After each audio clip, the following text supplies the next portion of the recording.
Hey everybody, it's Jason Blaha here, and now that my two informative videos are done for the day, it's time to talk about current events in the online fitness community.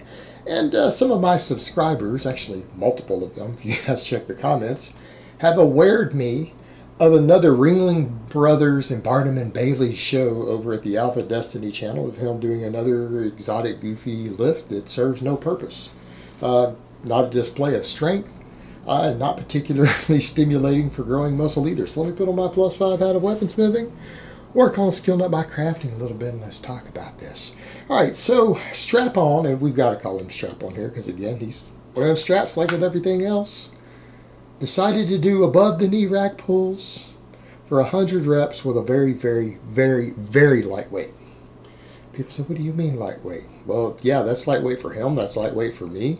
That's not even a 10 rep max on a conventional deadlift for me. Not even for him. He can probably do more than 10 reps with that on a full range of motion. And a full range of motion is probably 10 dick links. And that's kind of the point. Remember, we said in the past we're going to start using dick links as an official unit of measurement on this channel. And any lift that is less than 1 dick length doesn't count. Doesn't matter what the lift is. I don't care. Even if you want to do a partial and call it a lockout, if it is less than 1 dick length, it does not count. So, you know, a lot of people would be like, well, Elgin would call that 0. Well, I don't know if Elgin would call that 0. Now, I do know there's going to be a few brothers out there watching on this channel who are going to be like, I don't know, man, that's less than half a dick length. Well, not everyone's as blessed as you. But for the vast majority of us out there, I'm going to say that is probably less than 1 dick length on all 100 of those reps. Now, understandably, for Elgin intensity, that might be a PR. That might be a lifetime PR. But again, not all men are created equal. But back to the point. Back to the point. I mean, if we really want to look at that, that's not a display of strength. It's not impressive. It's nothing. I don't care if it burns. Just because something burns doesn't mean it stimulates growth. It doesn't mean it's impressive. The thing is, he's belted up, strapped up, doing like 4-inch reps. 4-inch reps. And to understand what we're talking about here, you've got to understand that a above the knee rack pull like he is doing, he has been able to easily double his real deadlift, right? He's done double on the above the knee rack pulls versus what we've ever seen him pull for a full range of motion off the floor, double the weight. This is less than he's even pulled from the floor. By comparison, you guys have seen me on camera do, what, a 12 rep set with more than 400 pounds. I've done 425 for 12 without a belt, without straps, all clean, pretty reps, full range of motion. Again, put that in perspective. If you want to talk about work done, and we're going to get into leverages, if you do 5 short range of motion exercises that are 1/5 of your normal range of motion, and in this case that's at best case a 1/5, it's probably less than that of a normal rep, it could be a 1/10. You need 5 reps just to do the same amount of work, right? So 10 reps would be, or 100 reps like he's doing is what the equivalent of somewhere between 10 and 20 reps in terms of work done.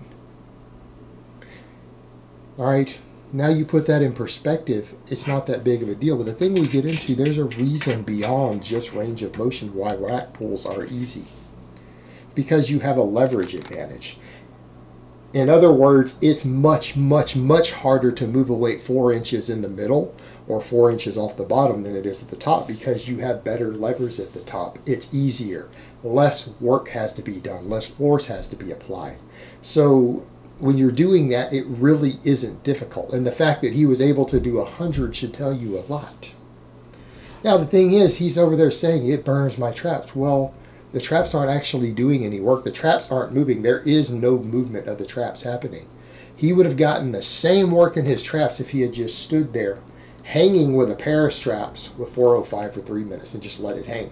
It would be the exact same muscle stimulation in the traps. The exact same amount because they're just hanging, being stretched. Stretching a muscle will make it burn. If you stretch any muscle under a load exceeding your body weight for 3 minutes straight, it will burn. You ever seen anybody get massive that way? Have you ever seen anyone stretch their biceps with a curl and get 19-inch arms doing 3-minute long weighted stretches on their biceps every day? Have you ever seen anyone do that? No. So in what world do people think that just because it causes a burn that there's automatically growth stimulus? That's not how it works, guys. That's not the real world. And when you're a showman and all you do is fluff and pump and nonsense to show off, okay, I can see that. But the scary part was that how much of his audience, and that's really the scary thing, and it shows, it should show all of us. Actually, if you guys go check out the video itself and just read the comments, the number of people in there who are actually think this was something impressive is scary. And it goes to show you that he appeals to naive kids who literally don't know any better. They just don't know any better. They don't understand that what he did isn't impressive. It's not a feat of strength, not a feat of stamina. All right, it might be a feat of stamina if he didn't have straps, wasn't belted up to hold everything in place, maybe to stand there and hold it. If he just used his grip, that might be impressive. That might be a feat of stamina, strength stamina. If he could grip that and hold on to 405 for 3 minutes straight, locked in his hands, that might be a feat of strength, I suppose, of grip strength. But to just do partials with a weight that is way less than half of your max for that particular exercise really isn't that impressive. It's not. It's not a display of strength. Again, he's moving the weight a few inches, guys. He's strapped up, belted up. It's not a feat of stamina. It's not a feat of strength. And what I would always say, he wants to act like he wants to show feats of strength to show off, but he doesn't ever do it on normal lifts where there's strength standards. Why? Because it would display that he's not that strong. It would display he's not that strong because he doesn't want to be compared to other people who actually lift heavy because he won't stack up that well. He really won't at the end of the day. So it's all about fakery. It's all about putting on a little tap dance and show to be flashy for naive kids who just don't know any better. And I don't really want to make fun of those guys because truth be told, a lot of those guys are going to get more experience. They're going to realize in a year or two it's all nonsense. And then they're going to feel insulted that I insulted them when they were just naive. And that's all it is. They're not stupid. They're just naive. They don't know any better. And they're going to learn one day. They're going to learn, and hopefully that'll be the end of it. My only concern is that hopefully none of them get too hurt. Hopefully none of them waste their noob gains on all this nonsense he promotes. None of them get particularly injured, and he's going to get hurt because he does way too much stupid stuff. He will eventually get hurt. That'll be the end of it, and that'll be the end of good old Strap-On. He'll be done with his YouTube career once he gets seriously hurt. He'll be out of the game unless he is able to spin it around in the direction of I've learned my lesson. It was a learning experience. We'll see how that goes. I'm predicting that's how he'll spin it because he just does too much dumb, stupid stuff to not eventually get hurt. I just don't want to see hundreds of his followers get hurt in the meantime. That's the only real concern. And that needs to be our concern with this sort of nonsense. But at the end of the day, we see all of this all the time with these guys who want to show off. A lot of these trendy guys who are coming up on YouTube, they're trying to do something different, and they try to pretend like the basics don't work or that conventional training doesn't work, and tried and true methods that have been used by thousands of strength and conditioning coaches with top-level athletes around the world. They want to act like this stuff doesn't work. It does work. It does work. People just want to be sold something different because they want to show off in gyms. Of course, they get hurt, they break equipment. It's all this nonsense involved with it. But they just want to be told that they can do something different because a lot of them just don't want to put in the work, and that's what it comes down to.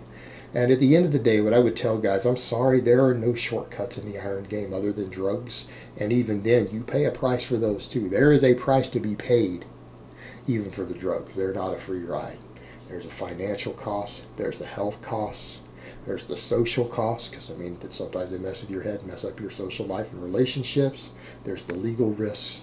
That's not even a free ride. At the end of the day, guys, if you really and truly want to make gains, all this nonsense doesn't work. You're going to have to put in some real time under the iron, doing big, heavy, basic lifts, boring ass pause squats, boring front squats, strict presses, pause bench, weighted chin-ups from a dead hang, all this boring stuff that seems to really be what some of these guys market themselves on not doing. That's how you're going to get there. You're going to have to just put in the work, and it's that simple. There's no shortcuts. If you want the results, you want to get there, you're just going to have to put in the work. And all this silly nonsense, if anything, all it does is derail your trading. All it does is mess with your recovery, give you subpar results. But you got guys like Strap-On who market it. So you know what it is good for? Making money off naive-ass kids. That's what it's good for. It does have a use. Not getting big, it's not getting strong. But it's to show off and I guess impress kids who don't know any better. So that's the value of it, making money. It's not going to give you the results, guys. The basics in conventional training aren't the basics in conventional training just because they're basic. It's because they work. They're just time proven. It's understood.